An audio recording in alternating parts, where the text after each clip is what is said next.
The Gestapo called him the Ghost of Vienna, an assassin who could dismantle a man's life as meticulously as the timepieces he now repaired. For 20 years, that ghost had slept. But surrounded by the laughter of his tormentors, the old watchmaker began to wake up.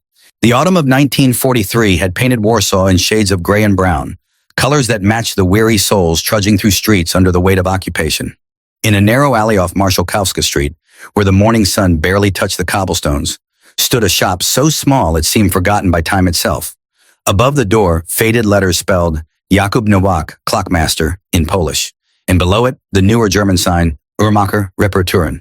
Inside, surrounded by the gentle symphony of ticking clocks, Jakub Nowak bent over his workbench with the concentrated devotion of a monk at prayer.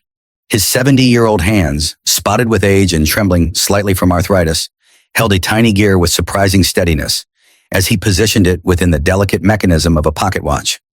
Each movement was precise, calculated, the result of decades spent understanding how small pieces work together to create something greater than their sum. The bell above his door chimed softly as his granddaughter Eliza entered, her 16-year-old face bright with the kind of defiance that made Jakub's heart ache with both pride and fear. Her dark hair was braided in the style the Germans preferred for acceptable Polish girls, but her eyes held the fire of her grandmother, the woman who had taught Jakub that some things were worth any risk. "Uncle," she whispered, using the Polish word for grandfather as she kissed his weathered cheek. "How is your work today?" Jakub's eyes crinkled with genuine warmth as he set down his tools. "The same as always, little bird. I fix what is broken and hope it keeps good time."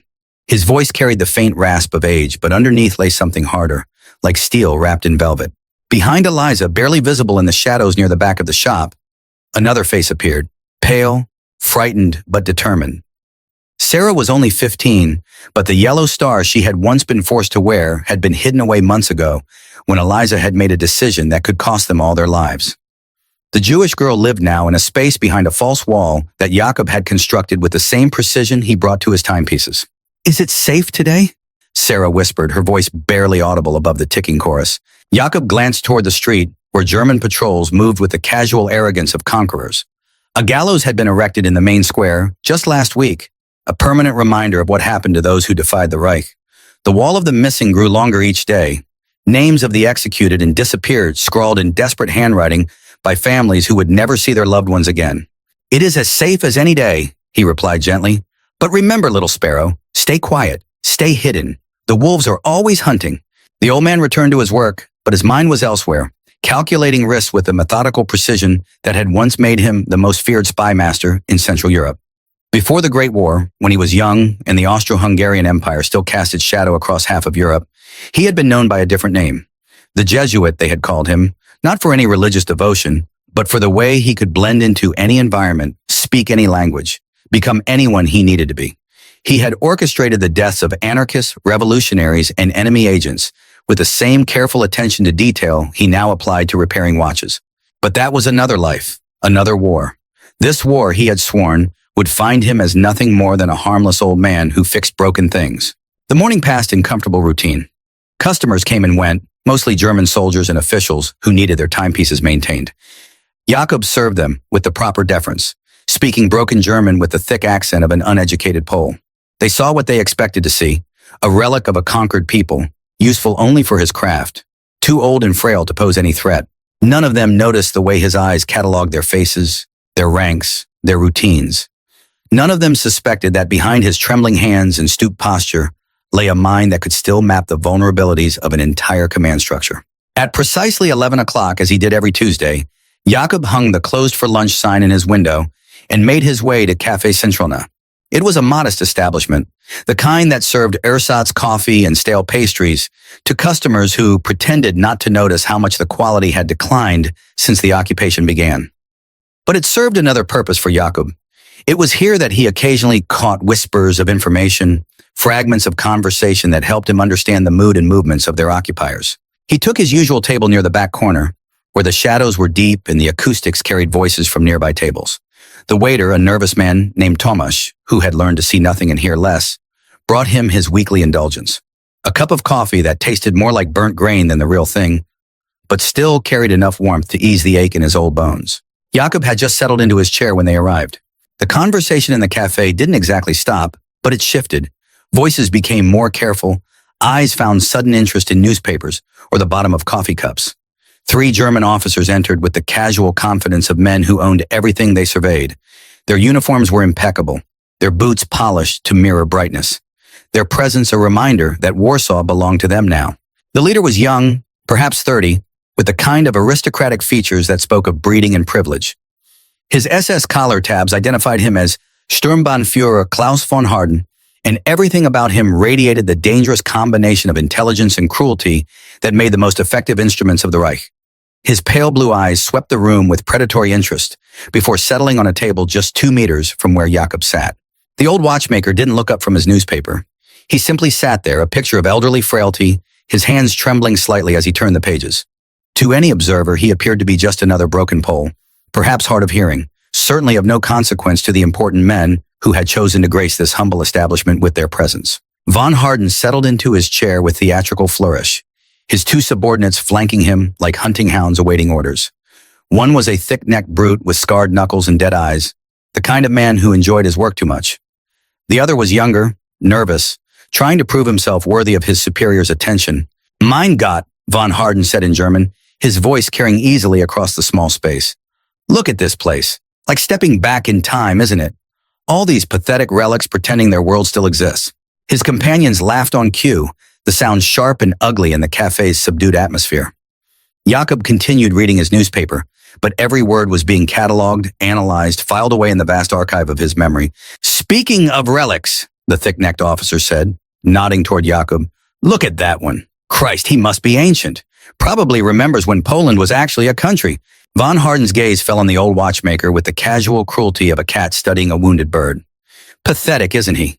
Look at those hands shaking. Probably can't even hold a spoon properly anymore. These are the people who once thought they could resist the Reich. Jakob turned a page of his newspaper with deliberate care, his face showing nothing but the vacant concentration of an old man struggling with small print. Inside, however, something ancient and deadly was beginning to stir. I wonder what stories he could tell, the younger officer said, trying to contribute to the conversation. Probably fought in the last war, maybe even killed a few Germans. Look how frail he is now. Couldn't hurt a fly if he tried. That's the beauty of it, Von Harden replied, his voice taking on the tone of a professor lecturing particularly slow students. Time does what bullets cannot, reduces the proud to shadows, the strong to trembling weaknesses. That old fool sitting there represents everything Poland was and will never be again. Yesterday's man, yesterday's people, yesterday's world. The conversation might have continued in this vein, might have remained nothing more than the casual cruelty of occupiers entertaining themselves at the expense of the conquered. But then Von Harden said something that changed everything.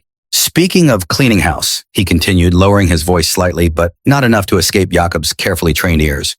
Tomorrow night we'll be conducting a special operation in the Praga district. Building by building sweep, starting with Konopaka Street. Intelligence suggests several Jewish rats have been hiding in that area, and some of the locals have been helping them. Jakob's hands stilled on his newspaper for just an instant, so briefly that no one noticed except perhaps himself. Konopaka Street, his building. How many men? The thick-necked officer asked. A full company would be overkill for these sheep, Von Harden replied with casual arrogance. I'll take 12 good men, more than enough to handle whatever resistance we might encounter. We go in at midnight when they're all cowering in their beds. Quick, efficient, thorough. By dawn, the problem will be permanently solved. And if we find evidence of collaboration, Von Harden's smile was winter cold. Then we make examples, public ones. Sometimes fear is more effective than bullets. Jakob finished his coffee with the unhurried movements of an old man savoring what might be his last taste of normal life. He folded his newspaper precisely, left exact change on the table, and rose from his chair with the careful deliberation of someone whose joints protested every movement. As he shuffled toward the door, he passed directly by Von Harden's table. The SS officer didn't even glance in his direction. Why would he? The old Pole was invisible, irrelevant, no more worth noticing than the worn floorboards or faded wallpaper. But if Von Harden had looked more carefully, if he had possessed the trained eye of a true predator rather than just the swagger of a bureaucrat in uniform, he might have noticed that the trembling in the old man's hands had stopped entirely. He might have seen that the stooped posture was just a little too perfect, the shuffling gait just a little too rehearsed. Most importantly, he might have recognized the look in Jakob's eyes, the cold, calculating gaze of a hunter who had just identified his prey. Outside, the afternoon sun seemed brighter, the autumn air cleaner. Jakob walked slowly back to his shop, appearing to all the world like an old man taking his time to avoid stumbling on the uneven cobblestones. But his mind was racing with calculations, possibilities, the intricate clockwork of a plan that was already beginning to form. 24 hours. It wasn't much time, but then again, he had orchestrated more complex operations with less warning. The question wasn't whether he could stop von Harden. The question was whether he could do it without sacrificing the life he had so carefully built. As he reached his shop, Jakob paused to look at the faded sign above his door. Jakob Novak, Zegermeisters, watchmaker, a man who fixed broken things, who understood the delicate relationship between precision and time. Tomorrow night he would fix something that had been broken for far too long. The ghost of Vienna was waking up. That evening, as the last customer left his shop and Jakob turned the key in the lock, he moved with purpose that belied his 70 years. The trembling in his hands had vanished entirely, replaced by the steady precision that had once made him legendary in the shadowy world of espionage. Eliza noticed the change immediately. "Uncle," she said softly, "you seem different tonight." Jakob looked at his granddaughter, really looked at her, memorizing the line of her jaw, the stubborn set of her shoulders, the fierce intelligence that blazed in her dark eyes. Tomorrow, if his plan failed, he might never see her again. If it succeeded, she might learn things about him that would change how she saw him forever. "Sometimes, little bird," he said quietly, "old men must remember how to fly." He moved to the back of the shop, where an ancient grandfather clock stood against the wall. To casual observation, it was simply another timepiece in need of repair. Its hands frozen at 3:17, its pendulum still. But Jakob's fingers found a hidden mechanism behind the clock face, and the entire unit swung silently inward, revealing a small space that had been concealed for 20 years. Inside were the tools of his former trade, a compact radio transmitter, coded message forms, several passports bearing different names and faces, and a collection of weapons that looked innocuous until you understood their true purpose. The walking stick contained a sword blade. The fountain pen held enough poison to kill a dozen men. And wrapped in oiled cloth was the knife, 8 inches of Damascus steel, perfectly balanced, its handle worn smooth by years of use. "What is all this?" Eliza whispered, her voice filled with wonder and fear. "My past," Jakob replied simply, "the part of me I hoped you would never need to see." He began to work, his movements economical and practiced. First the radio. 3 clicks, pause, 2 clicks, pause, 1 click. An old code, but one that would still be recognized by those who remembered. Within minutes, responses began to come. Acknowledgments from sleepers who had waited 20 years for this moment.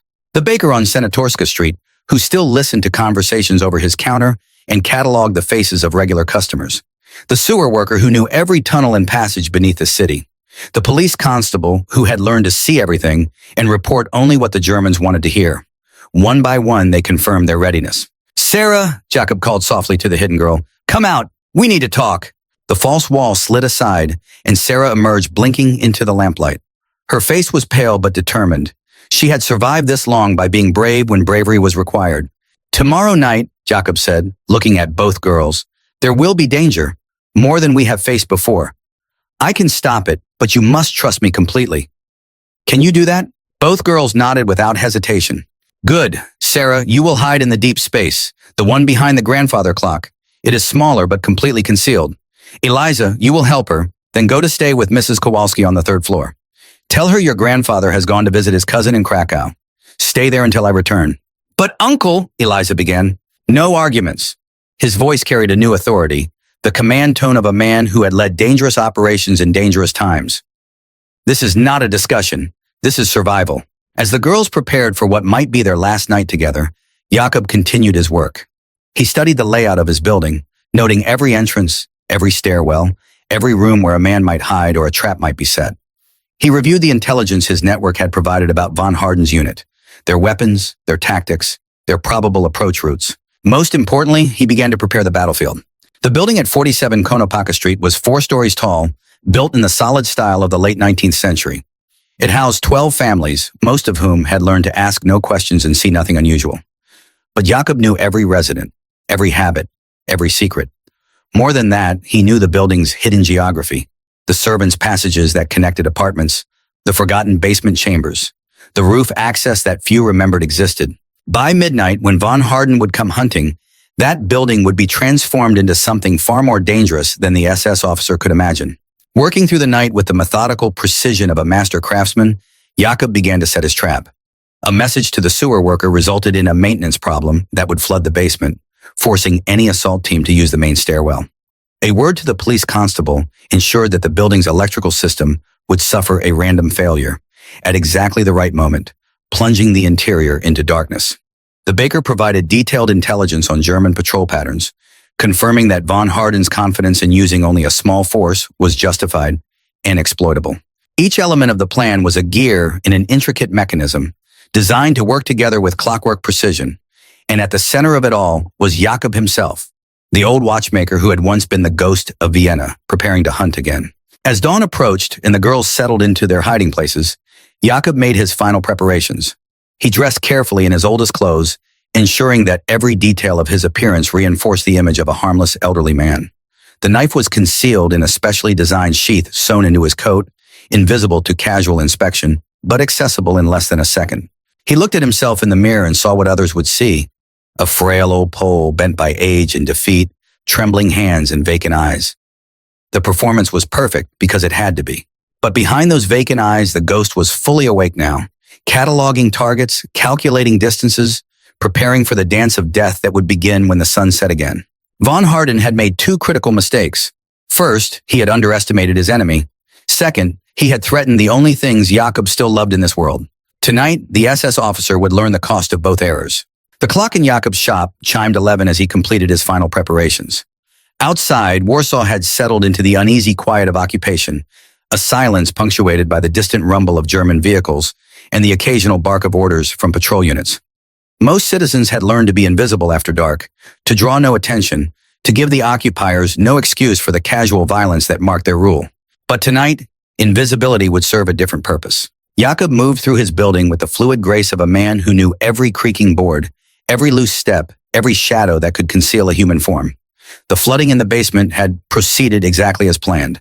A burst pipe that would take days to properly repair, according to the apologetic sewer worker who had reported the problem to the German authorities. The main stairwell was now the only practical route to the upper floors. On the second floor, Mrs. Kowalski waited with Eliza, both women tense but trusting. The old woman had survived one war already. She understood that sometimes good people had to do terrible things to protect what mattered. "He will come back," she whispered to Eliza, though whether she was offering comfort or stating a prayer was unclear. 3 floors below, hidden in the space behind the grandfather clock, Sarah remained perfectly still. The compartment was cramped and airless, but she had learned to endure worse. Her survival depended on absolute silence, absolute faith that the old watchmaker could do what he promised. At exactly 11:47 p.m., Jakob's contact in the police constabulary sent the agreed signal, a brief flash of light from a window across the street. Von Harden's unit was approaching, moving with the confidence of predators who believed they were hunting sheep. Jakob positioned himself in the building's entry hall, seated on the narrow bench beside the mailboxes. To any observer, he appeared to be exactly what he was supposed to be: an old man unable to sleep, perhaps worried about the sounds of boots in the street, the kind of nervous resident who might wait by the door to see if the Germans were coming for his building tonight.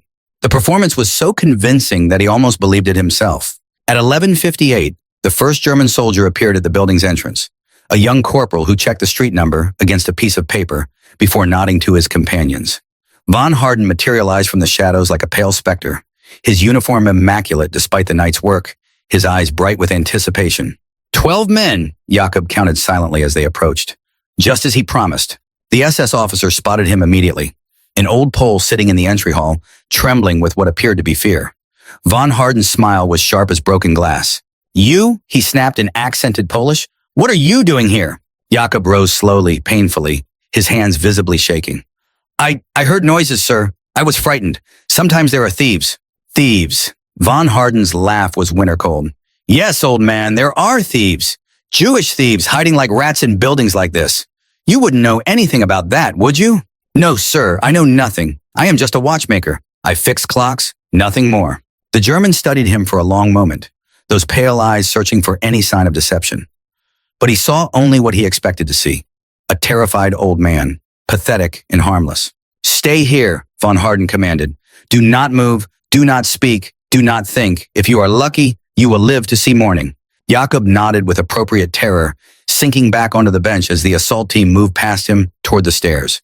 He counted them again as they passed, 12. Just as intelligence had indicated.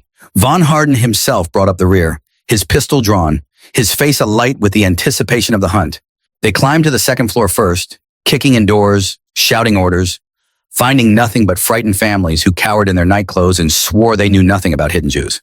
The searches were thorough but routine. These men had done this before many times, but they were searching in a building that had been prepared for them. As the assault team reached the third floor, Jakob rose from his bench and began to climb the stairs behind them. His movements were silent now, the trembling gone, every step placed with the precision of a master stalker. In his right hand, concealed within his coat, the hidden knife waited. The first kill was almost insultingly easy. A single soldier had been left to guard the stairwell while his companions searched the apartments. He was young, bored, convinced that no real danger could exist in a building full of terrified Poles. He never saw the old man approaching from below until the knife slid between his ribs and found his heart. Jakob lowered the body silently to the floor, then moved upward. The second target was a corporal searching a bathroom on the third floor. He died with Jakob's hand over his mouth, the knife moving with surgical precision to sever the carotid artery. Blood flowed like spilled ink in the darkness. From above came the sound of doors splintering, orders being shouted, families being terrorized. Von Harden's voice carried clearly as he directed his men through their systematic violation of human dignity. But with each passing minute, his force was growing smaller. The third and fourth kills came together. Two soldiers who had isolated themselves to search a storage closet. They discovered that the trembling old watchmaker could move like flowing shadow when he chose to, could strike twice in the space of a heartbeat, could kill with the efficiency of a machine designed for no other purpose. By now, Von Harden was beginning to notice that his men weren't reporting in as expected. His voice took on a sharper edge as he called for status reports that didn't come. Weber, Schmidt, report! Silence answered him. Jakob had reached the fourth floor now, where the remaining Germans were conducting their search with growing nervousness. They had expected terrified civilians and hidden Jews, not this creeping sense that they were being hunted. The fifth and sixth soldiers died in quick succession, one from a garrote that appeared around his neck like a whisper, the other from poison that had been applied to a door handle he couldn't resist touching. The Jesuits' tools were as varied as they were effective. Something's wrong, one of the surviving Germans whispered to his companion. Half our unit has gone silent. Probably just radio problems, the other replied, but his voice lacked conviction. They were wrong on both counts. It wasn't radio problems, and it wasn't random violence. It was artistry, the precise application of death by a master craftsman who had never forgotten his trade. Von Harden's voice echoed through the building now, no longer confident, but edged with growing panic. All units, converge on the main stairwell. Something is happening here. But by then, it was too late. The trap had closed around them with the inexorable precision of clockwork. The seventh soldier died as he descended the stairs, a knife appearing in his back with such speed that he never had time to cry out. The eighth stumbled over the body of the first, and in that moment of confusion, the old watchmaker materialized from the shadows like death itself. Only four remained now, including Von Harden himself. They had clustered together in the second floor hallway, backs to the walls, weapons drawn, eyes darting at every shadow. "Who's there?" Von Harden shouted, his voice cracking slightly. "Show yourself!" Jakob stepped into the dim circle of light cast by the hallway's single bulb. He moved slowly, appearing once again to be nothing more than a frail old man, hands trembling, eyes wide with apparent fear. "Please," he said in Polish, "don't hurt me. I am just the watchmaker. I live here. I fix clocks." Von Harden's relief was visible, his arrogance reasserting itself as he saw what appeared to be a harmless witness. "You, old man, where are my soldiers? What happened to them?" Jakob's performance was perfect. The cowering pose, the shaking voice, the confused expression of a man who had seen too much violence for one night. "Soldiers," he repeated in broken German, his accent thick and peasant crude. I see soldiers go upstairs. I hear noises, terrible noises. I think maybe partisans, maybe resistance fighters." "Resistance fighters," Von Harden snarled. "Where are they? How many?" "I don't know," Jakob wailed, backing against the wall. "I am just old man. I fix watches. I know nothing about fighters." But even as he spoke, his eyes were cataloging distances, calculating angles, preparing for the moment when the performance would end and the real work would begin. Von Harden stepped closer, his pistol trained on the old man's chest. "You're lying. No partisans could have done this. My men were professionals, trained soldiers. It would take an army to—" "Not an army," Jakob said quietly, and something in his voice made Von Harden freeze. "Just a ghost." The transformation was instantaneous and terrifying. The trembling stopped, the stooped posture straightened, and the confused expression vanished entirely. What remained was something Von Harden had never seen before. A predator in human form, decades of killing refined into its purest essence.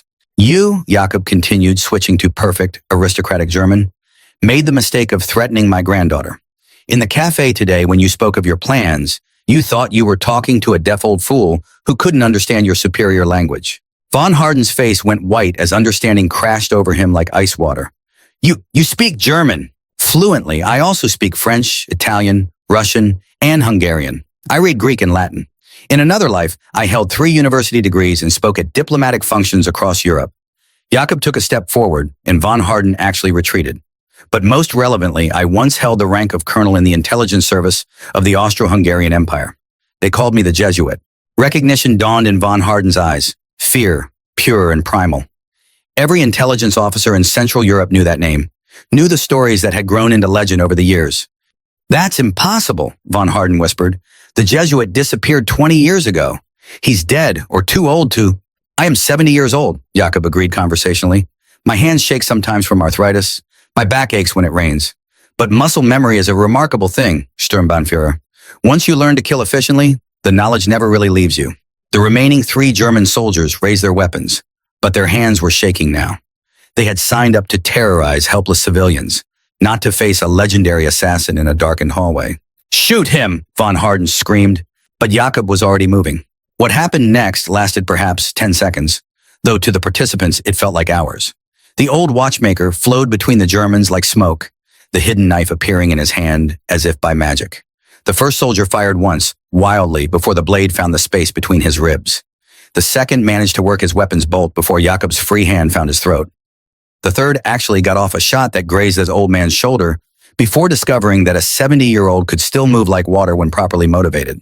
When the violence ended, only Von Harden remained alive, backed against the wall, his pistol trembling in his grip as he stared at the carnage surrounding him. 8 of my men, he whispered. 8 trained soldiers. How is this possible? Jakob wiped the blade of his knife clean with methodical care before returning it to its concealment. Blood seeped from the graze on his shoulder, but he ignored it with the indifference of a man who had suffered worse wounds and survived.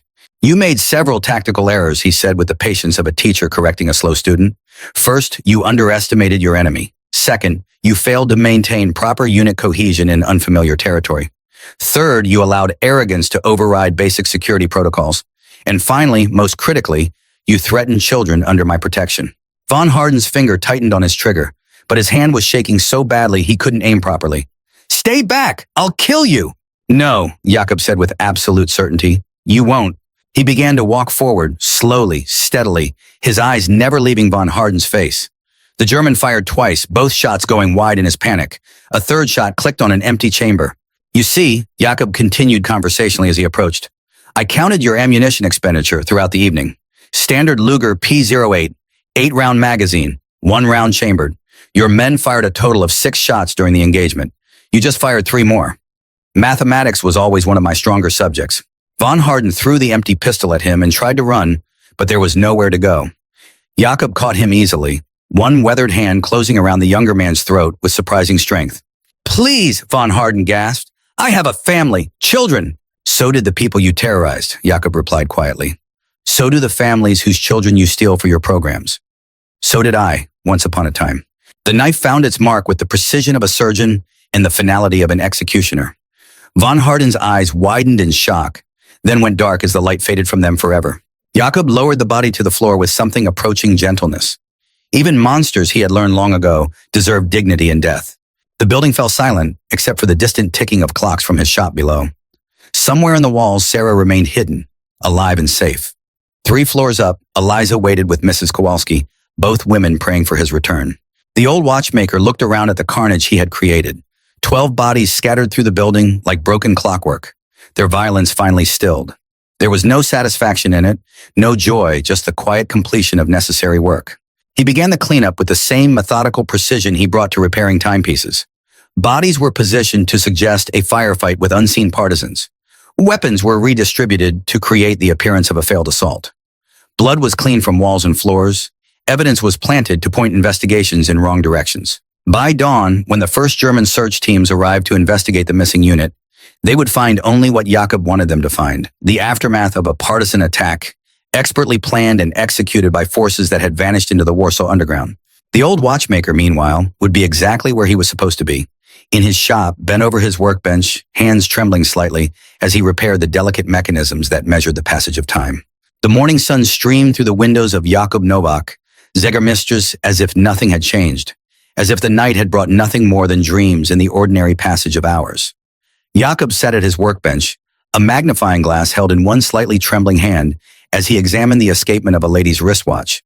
To any observer, he appeared to be exactly what he had always seemed, a frail old man pursuing his quiet craft, perhaps a little more tired than usual, maybe nursing a slight cold that made his shoulder ache. The bell above his door chimed, and Oberscharführer Muller entered with the swagger of a man accustomed to being feared. He was von Harden's replacement, younger and cruder, the kind of brute who compensated for lack of intelligence with enthusiasm for violence. "You," Muller barked in broken Polish, "old man!" Arms. For a moment, they stood together in the lamplight, three survivors who had faced the darkness and emerged intact. Later that night, after the girls had fallen asleep, Jakub returned to his hidden cache and carefully cleaned his tools. The knife was restored to its oiled wrapping, the radio components were checked and stored. The false documents were returned to their concealment. The ghost of Vienna settled back into its long sleep, patient and dormant, waiting for the next time it might be needed. But before he closed the hidden panel, Jakub allowed himself one small indulgence. From a locked box in the back of the cache, he withdrew a photograph, faded and creased, showing a younger version of himself in the uniform of the Austro-Hungarian intelligence service. Beside him stood a beautiful woman with dark hair and fierce eyes, and at their feet played a small boy who would grow up to be Eliza's father. They were all gone now, claimed by the First War and the chaos that followed. Only the old watchmaker remained, keeper of their memory, protector of their legacy. "I kept them safe, Anna," he whispered to the photograph, "just as I promised." He returned the picture to its box and sealed the cache. Tomorrow would bring new customers, new repairs, new challenges. The occupation would continue, the war would rage on, and somewhere in the city other children would need protecting from other monsters. But tonight, in a small apartment above a watchmaker's shop, two young girls slept peacefully, their dreams untroubled by nightmares. And in the chair beside their bed, an old man kept vigil with the patient dedication of someone who understood that the most important victories were often the quietest ones. The clocks in his shop below ticked steadily through the night, measuring time with the precision that only comes from perfect understanding of how small, careful movements can create something greater than their sum. And in that gentle symphony of clockwork, there was a kind of peace, the peace that comes from knowing that some things endure, that some lights cannot be extinguished, and that even in the darkest times, there are those who stand watch in the shadows. Asterisk, 3 months later. The new Gestapo commander for the Warsaw district was a different breed entirely. Older, more experienced, infinitely more cautious. Oberfuhrer Heinrich Kessler had survived the Eastern Front and knew the difference between partisan activity and something far more dangerous. He sat in his office studying the files that had accumulated on his desk, his weathered face creased with concentration. The reports told a story that disturbed him more than any straightforward military engagement ever could. Von Harden's unit found dead to the last man. The investigation had concluded it was a partisan attack, but the forensics troubled Kessler. Too precise, too professional, too reminiscent of the intelligence wars he remembered from the previous conflict. "Bring me everything we have on resistance activity in the Praga district," he ordered his aide. But the files yielded nothing useful. A few arrests here and there, some propaganda leaflets, the usual acts of small defiance that marked any occupied territory. Nothing that suggested the presence of a professional intelligence operative. Still, Kessler's instincts nagged at him. He had spent too many years hunting real ghosts to dismiss the possibility that one might be walking the streets of Warsaw. 3 blocks away in a small shop where clocks ticked away the hours with mechanical precision, an old man bent over his workbench and smiled. Not the vacant smile of senility, but the quiet satisfaction of a craftsman who had created something beautiful and enduring. On his wall, the photograph of his father remained in its place of honor. Robert Kingston, Vietnam veteran, builder of sanctuaries, and beside it now hung a small, faded picture of a young soldier in the uniform of the Polish resistance, one of many brave souls who had never lived to see the freedom they died fighting for. The watchmaker's hands moved with, "You live in building on Konopaka Street?" Jakub looked up slowly, blinking in apparent confusion. "Yes, sir. I am watchmaker. I live upstairs from my shop. You hear shooting last night? See partisans? Shooting?" Jakub's voice carried exactly the right note of elderly bewilderment. Yes, I think I heard noises. Very frightening. I hid under my bed like in the last war. Are we safe now, sir?" Mueller studied him with a limited perception of a man who saw only what he expected to see. An old Pole, clearly terrified, obviously harmless. He had conducted dozens of interviews like this, and they all followed the same pattern. Fear, confusion, and the desperate eagerness to please that marked the conquered. Sturmbannführer von Harden and his unit were killed by terrorists, Mueller announced, watching for any flicker of reaction. Professional partisans. Very dangerous men who kill German soldiers. Jakob's hands stilled on his work, his face creasing with what appeared to be genuine shock. Killed? Oh, mein Gott. I mean, dear God, the young officer with the pale eyes? He was here just yesterday, asking about my watches. You spoke with him? Briefly, sir. He admired my workmanship. Such a polite young man. I cannot believe. Jakob's voice trailed off, his performance flawless. Who would do such a terrible thing? Mueller's suspicion began to ease. The old man was clearly shaken by the news, displaying exactly the kind of fearful cooperation the Germans had come to expect from the Polish population. Dangerous criminals, Mueller said importantly, but we will find them. We always find them. After the German left, Jakob continued his work in peaceful silence.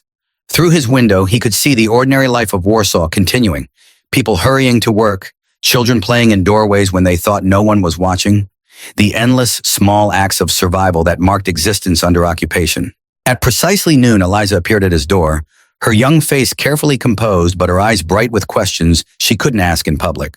Behind her, Mrs. Kowalski nodded respectfully and continued on her way, giving no sign that she had spent the night harboring potential evidence of resistance activity. Uncle, Eliza whispered as she kissed his cheek, are you well? You look tired. Just old bones complaining about the weather, he replied gently. How was your night at Mrs. Kowalski's? I hope you weren't too frightened by the disturbances. They spoke in careful code, the language of people who had learned that walls might have ears, and that survival often depended on saying nothing important aloud. But in the way she squeezed his hand, in the relief that flooded her eyes, Jakob could read her understanding. The threat was over. They were safe. That afternoon brought a steady stream of customers, mostly German officers and officials who needed their timepieces maintained. Jakob served them all with the same deferential politeness, his hands trembling appropriately as he accepted their watches and promised careful attention to their needs. None of them noticed that the tremor in his hands was purely theatrical now, or that behind his vacant expression lay the satisfied mind of a craftsman who had completed a particularly complex piece of work. The gears had meshed perfectly. Each element of his plan had functioned exactly as designed, and the dangerous clockwork that had threatened his family had been permanently stopped. As evening fell and the last customer departed, Jakob closed his shop and climbed the narrow stairs to his apartment. Sarah emerged from her hiding place like a ghost returning to the world of the living, her pale face streaked with tears of relief. Is it over? She whispered. It is over, Jakob confirmed, gathering both girls into his arms. Steady precision as he repaired a delicate chronometer, each adjustment calculated to restore perfect time. Around him, the symphony of ticking clocks marked the passage of seconds, minutes, hours, the inexorable flow of time that would eventually wash away all empires, all tyrants, all those who believed their power could last forever. In the back room, two young women studied by lamplight, Eliza working on her mathematics, Sarah carefully copying passages from banned books that spoke of hope and human dignity. They were alive, they were safe, and they were learning that even in the darkest times, knowledge was a light that could not be extinguished. And somewhere in the city, in offices and barracks and command posts, German officers spoke in whispers of the ghost that haunted Warsaw, the phantom who struck without warning, the shadow that turned hunters into prey. They posted extra guards and changed their routines, but they could not shake the feeling that somewhere, always, they were being watched. They were right to be afraid. Because in a small shop where broken things were made whole again, an old man kept careful time, his patient hands measuring out justice one precise tick at a time. The Jesuit slept, but he did not dream, and when the darkness called again, he would be ready. After all, some skills are never forgotten, and some watches never stop ticking.